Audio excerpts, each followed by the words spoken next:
Restoration age 1660 से लेकर 1688 तक इसका दौरानिया रहा। चार्ल्स वन की एग्जीक्यूशन के बाद चार्ल्स सेकंड इंग्लैंड आकर राजा बनता है, बादशाह बनता है और मोनार्की जो होती है वो रिस्टोर हो जाती है, बादशाहत आ जाती है। तो इसी वजह से ये पीरियड रेस्टोरेशन एज कहलाता है। अब सवाल ये पैदा होता है कि बादशाहत क्यों ख़त्म हुई थी, क्या वजह थी, कौन से एलिमेंट्स थे। इन सब के जवाबात हमें एलिज़ाबेथन पीरियड से तलाश करने होंगे और मैं बाकायदा बताऊंगा, क्योंकि जब तक हम बैकग्राउंड नहीं जानेंगे तब तक हम रेस्टोरेशन एज को नहीं समझने वाले। अगर आपने एलिज़ाबेथन एज पर वीडियो नहीं देखी तो वो डिस्क्रिप्शन में आपको मौजूद है, मिल जाएगी। और इसके अलावा भी बाकी पीरियड्स भी आपको डिस्क्रिप्शन में मिल जाएंगे।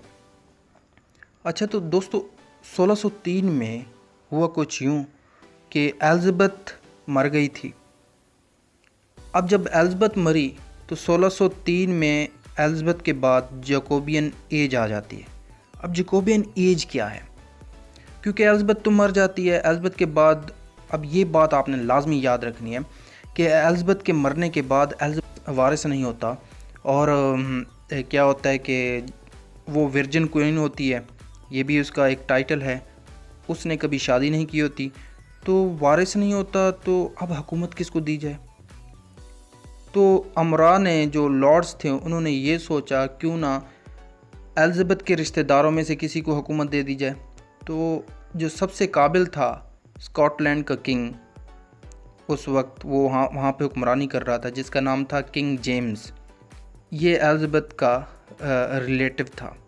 किंग जेम्स आया और उसने बाकायदा हुक्मरानी की और इस पीरियड में वो छाया रहा। और इस पीरियड में शेक्सपियर ने बड़े बड़े ड्रामाज लिखे, ट्रेजेडीज़ लिखी, और इसी पीरियड में शेक्सपियर का कैरियर भी ख़त्म हो जाता है, यानी कि 1616 में वो मर जाता है। शेक्सपियर के बाद ड्रामा में जो नाम इस एज में ज़िंदा रहा वो बेन जॉनसन का था। जैसे ये पीरियड ख़त्म होता है 1625 में, तो जेम्स वन का बेटा चार्ल्स वन आ जाता है, जो काफ़ी प्राउडी किस्म का होता है, गरूर से भरा इंसान होता है, और वो तख्त पर बैठता है। अब जैसे ये चार्ल्स तख्त पर बैठता है तो अवाम इसके तकब्बर गरूर के एटीट्यूड से तंग आ जाती है। तो 1642 से लेकर 1651 तक 51 तक फिर सिविल वार शुरू हो जाती है। मतलब अवाम जंग लोगों और हुकूमत के दरमियान शुरू हो जाती है, झगड़ा शुरू हो जाता है हुकूमत के दरमियान लोगों का, और ये सब चार्ल्स के गैर ज़िम्मेदार एटीट्यूड की वजह से हो रहा होता है। यही वजह थी कि 1649 में चार्ल्स फर्स्ट को मरवा दिया गया था। यहाँ पर एक और बात आपने याद रखनी है, वो ये कि कुछ इंग्लिश लिटरेचर के राइटर्स जो चार्ल्स के सपोर्टर्स थे उनको कैवलियर पोइट्स कहते हैं। अब यहाँ पर ये सवाल जन्म लेता है, क्यों ये शायर, क्यों ये राइटर्स, मुसन्निफ चार्ल्स के सपोर्टर्स थे। इसका आंसर है क्योंकि ये राइटर्स ख़ुद बड़े ख़ानदान से तल्लक़ रखते थे, सबलाइम फैमिली से रखते थे तल्लक़, और चार्ल्स के दरबारी भी थे कुछ। तो यही वजह है कि ये चार्ल्स के सपोर्टर्स थे और इनको कैवलियर पोइट्स कहते हैं। अब एक और बात आपने नोट करनी है, वो ये कि 1649 में चार्ल्स मरवा दिया गया था, तो पीछे बादशाहत के लिए कोई राजा नहीं था। तो अब 1649 से 1660 तक कोई बादशाहत नहीं रही, ये आपके लिए क्वेश्चन मार्क है। आपको फिर तकलीफ दूंगा कि ये अगर बादशाहत नहीं रही थी 1649 से 1660 तक, तो क्या रहा था, क्या हुआ, क्यों हुआ, कैसे हुआ। तो दोस्तों हुआ कुछ यूँ, चार्ल्स का झगड़ा पार्लियामेंट और अवाम से रहा था, जैसे कि मैंने पीछे बताया था। पार्लियामेंट भी इसको पसंद नहीं करती थी। क्यों? ये किंग पार्लियामेंट को ख़त्म करना चाहता था। जैसे तैसे अवाम और पार्लियामेंट ने चार्ल्स को मरवा डाला, एग्जीक्यूट करवा डाला। तो अब दोस्तों हुकूमत करने के लिए कौन बचा? यकीनन पार्लियामेंट के मेंबरान जो प्यूरिटन थे, और इन्हीं प्यूरिटन्स में एक बहुत ही काबिल लीडर था जो कि ओलिवर क्रॉमवेल था। उसकी तफसील भी आपको स्क्रीन पर दिखाई दी जाएगी। ये जो प्यूरिटन्स थे बहुत सख्त थे अपने रिलीजन में, वे ऑफ लाइफ में। 1653 से लेकर 1658 तक क्रॉमवेल ने हुकूमत की, डेट याद रखनी है, लेकिन अवाम खुश नहीं थी। क्यों? कि मज़हब उन पर थोपा जा रहा था, अवाम पे लादा जा रहा था मज़हब को। ओलिवर क्रोमवेल एक किस्म का डिक्टेटर बन रहा था, लेकिन 1658 में खुदा ने इससे इसकी सांसों को वापस ले लिया। सिंपली वो मर गया था। इसके बाद ओलिवर क्रोमवेल का बेटा, याद रखना है रिचर्ड नाम था उसका, जो कि हुकूमत करने में दिलचस्पी ख़ास नहीं रखता था, और जैसे तैसे 8 महीने तक रिचर्ड ने हुकूमत की ओलिवर क्रोमवेल का जो बेटा था। दोस्तों, अब यहाँ तक आपको सारा बैकग्राउंड मिल गया है। आपको इतना तो पता चल ही गया है क्यों बादशाहत ख़त्म हुई, क्या हुआ, कैसे हुआ, किस तरह हुआ। ये सारे क्वेश्चन के आंसर आपको यहाँ तक मिल गए। अगर नहीं समझ आ रही तो दोबारा से देख लें। अब हम अपने एक्चुअल टॉपिक की तरफ आएंगे, जिसका नाम रेस्टोरेशन एज था, जो 1660 से 1688 तक था। जैसे कि आपको पता है, ओलिवर क्रोमवेल के बाद इसका बेटा रिचर्ड आता है, और उसके बाद रिचर्ड के जाने के बाद हुकूमत करने के लिए कौन बचता है?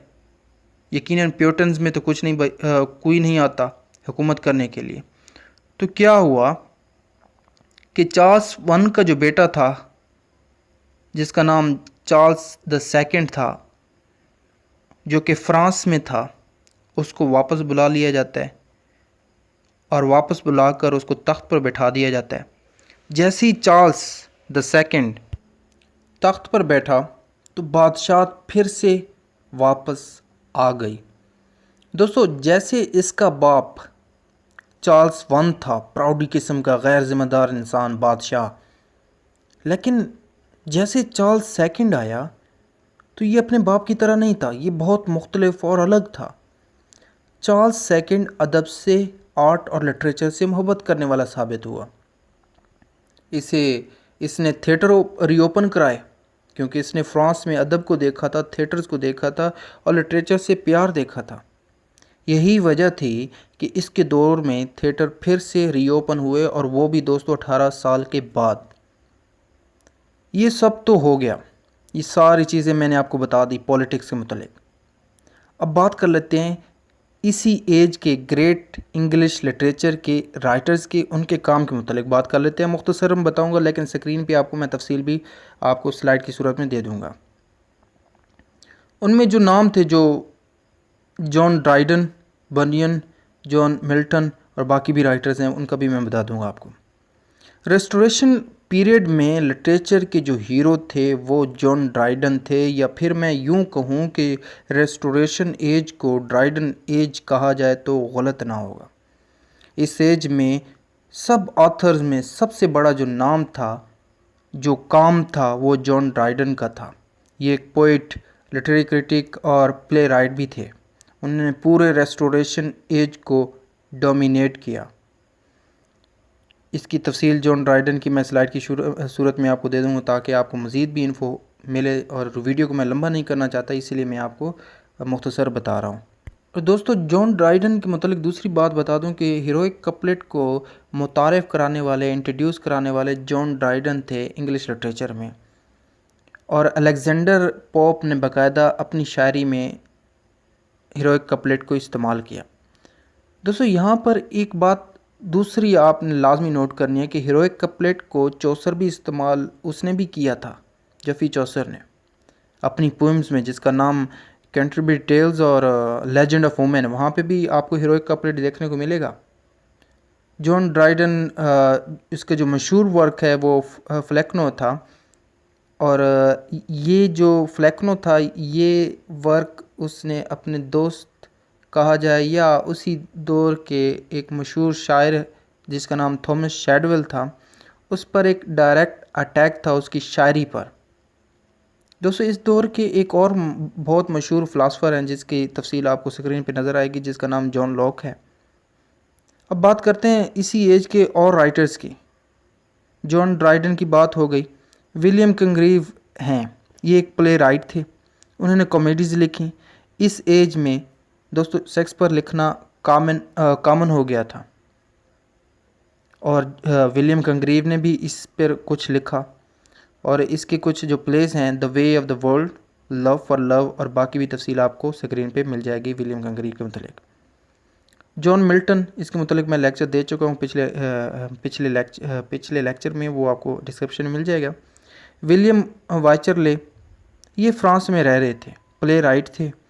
उन्होंने कॉमेडी ऑफ मैनर पे बहुत ज़्यादा लिखा। इनके प्लेज में the country wife, the plain dealer. उसके बाद जो एक राइटर है हमारे पास, एफ्रा बैन, ये पहली प्रोफेशनल वुमेन राइटर समझी जाती हैं और ये ब्रिटिश गवर्नमेंट के लिए कहा जाता है कि एक एजेंट का काम करती, स्पाई का रह चुकी थी। ये भी प्ले राइट थी और इनका मशहूर जो प्ले था वो द रोवर था और इन्होंने कॉमेडी पे कुछ काम किया, लिखा। अब एक और सवाल कर लेना चाहिए ख़ुद से कि इस एज में कौन से बड़े काम हुए।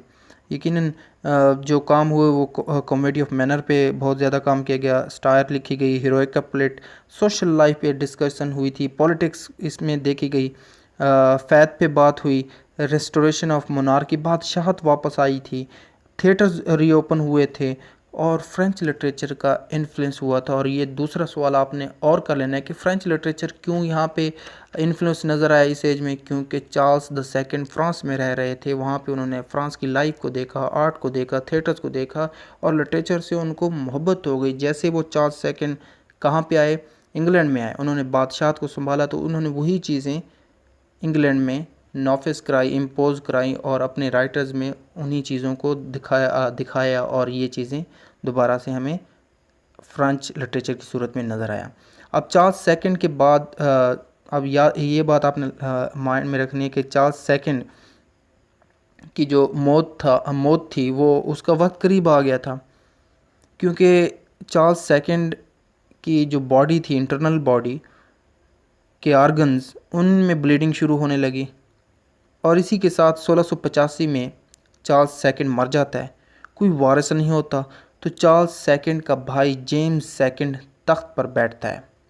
अब ये जेम्स सेकंड ख़ुद एक रोमन कैथोलिक था और काफ़ी स्ट्रिक्ट टाइप था, तो अवाम इससे भी तंग आ गई थी। क्यों? क्योंकि अवाम में से बहुत बड़ी तादाद प्रोटेस्टेंट की थी और अवाम ऐसे लीडर को एक्सेप्ट नहीं कर रही थी जो कि रोमन कैथोलिक से हो। तो 1688 में कहा जाता है कि इसने ख़ुद तख्त को छोड़ डाला था। ये तो हो गई इंग्लिश लिटरेचर की जो एक पीरियड था, रेस्टोरेशन की तफसील। मज़ीद भी आपको डिस्क्रिप्शन मिल जाएंगे। वीडियो अच्छी लगती है तो लाइक करते हो जाएगा, दोस्तों के साथ शेयर कीजिएगा, अगर न्यू है तो सब्सक्राइब करते हो जाएगा। Thank you for watching this.